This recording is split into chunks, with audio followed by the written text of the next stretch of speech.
오늘은 우리 안디옥교회 창립 39주년이 되는 창립기념주일입니다.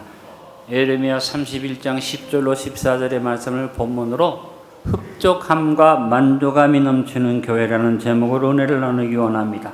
오늘 예레미야 예언처럼 예수 그리스도로 말미암아 우리는 회복의 은혜를 얻었고 속량의 은혜를 얻어서 하나님 주시는 흡족과 만족의 축복을 얻은 교회가 됐습니다.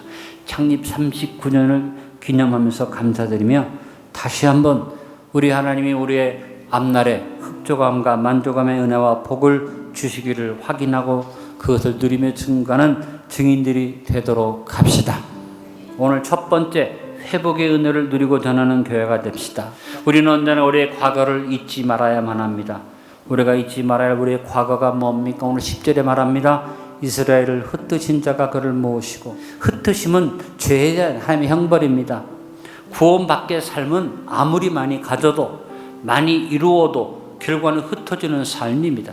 우리는 이와 같이 흩어지는 백성들 중에 있었습니다. 그런데 하나님께서 우리의 삶을 어떻게 축복하셨습니까? 오늘 우리의 모습은 흩어지는 모습이 아니라 10절에 이스라엘 흩으신 자가 그를 모으시고 목자가 그 양떼 행함과 그를 지키시리로다. 따라합니다. 모으시고 지키시리로다. 구원받은 사람의 삶은 하나님이 모아주는 삶입니다.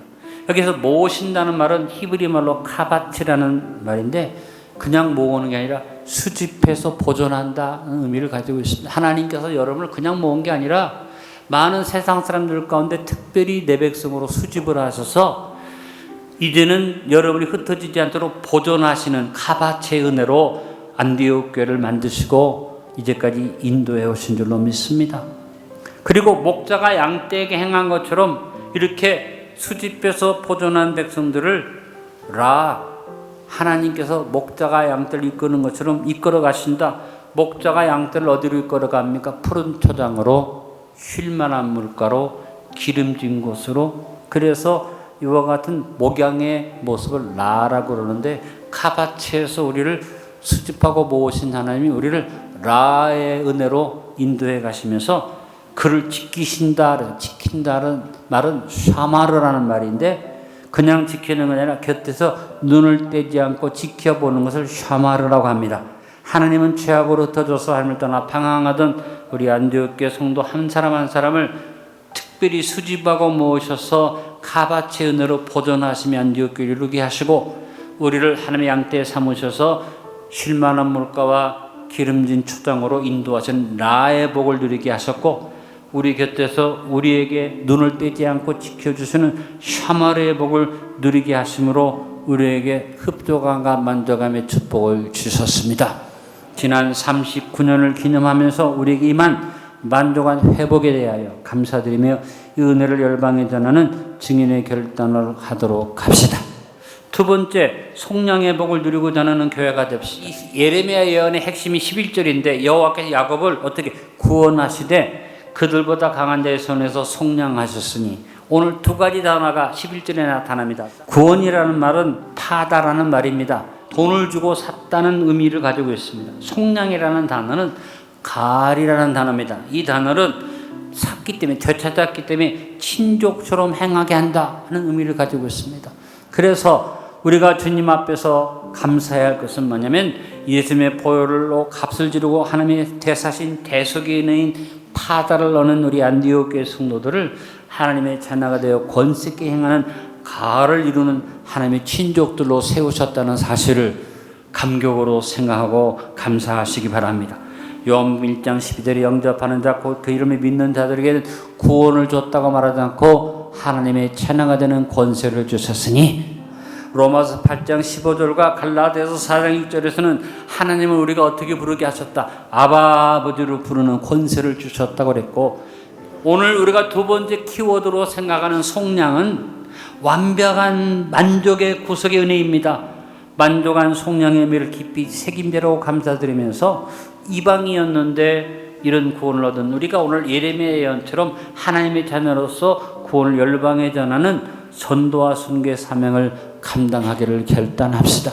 키워드 세 번째는 바로 균형 잡힌 복입니다. 하나님은 우리에게 은혜로 구원 베푸신 다음에 균형 잡힌 복, 영혼이 잘 되고 범사가 잘 되고 모든 육신이 강건한 복으로 채워주시는 것입니다. 속량을 얻은 백성의 무엇보다 풍성한 영적인 복이 주어집니다. 오늘 12절 상반절에 그걸 말합니다.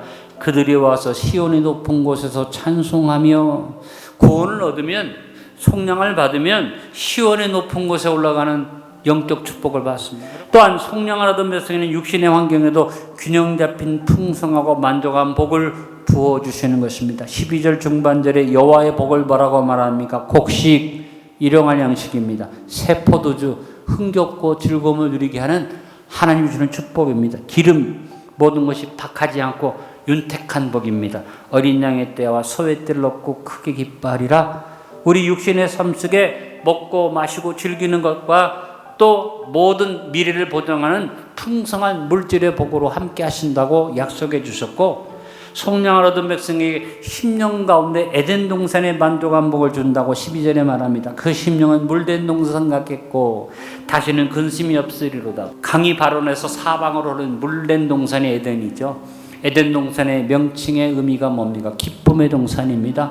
13절에 말합니다. 그때 처녀는 춤추며 즐거워하고 청년과 노인은 즐거워하리니 내가 그들의 슬픔을 누려서 즐겁게 하며 그들을 위로하여 그들의 근심으로부터 기쁨을 얻게 할 것입니다. 죄지은 인생이니까 우리의 삶 속에 근심이 오고 슬픔이 오고 문제가 생기지만 우리가 회개하고 주 앞에 서 있기 때문에 언제나 하나님의 위로가 함께하고 하나님께서 슬픔을 변해서 기쁨 되게 해주시고 배옷을 벗겨서 기쁨의 옷으로 옷펴주시는 축복의 위로가 있다는 것입니다.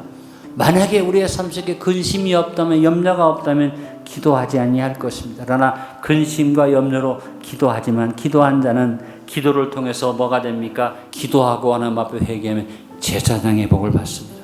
오늘 14절에 내가 기름으로 제사장들의 마음을 흡족하게 하며 내 복으로 내 백성을 만족하게 하리라. 흡족이라는 말은 라와라는 말인데 꽉 찼다, 포화 상태가 되게 한다 하는 뜻이고, 그 다음에 만족이라는 것은 사베합니다. 넘친다는 말입니다. 넘쳐서 나누어주고 꾸어주고 베풀어준다는 그런 얘기입니다. 우리가 얻은 영혼육의 균형 잡힌 만족한 상태는 포화 상태의 흡족한 구속이 되고, 넘쳐서 나눠주고 꾸어주고 베풀어주는 만족한 속량의 의미를 갖는 단어가 되므로 창립 39주년을 넘어서서 더욱 구원을 열방에 전하는 전도와 선교의 사명을 감당하는 교회가 됩시다. 오늘 말씀의 결론을 맺습니다. 하나님은 예수 그들 보내셔서 우리를 회복시켜 모으시고 지키시는 만족한 속량의 복으로 39년 전에 안디옥 교회를 세워주셨습니다. 창립 39주년을 기념하면서 온전한 회복, 만족의 복이 넘치는 교회를 이루어 갑시다. 속량의 복을 누리고 전하는 교회가 됩시다. 하나님께서 우리에게 균형 잡힌 축복을 주셨으니 하나님이 채워주시는 포화 상태의 흡족함을 누릴 뿐 아니라 나누어주고 꾸어주고 베풀어주는 균형 잡힌 교회를 이루어 갑시다.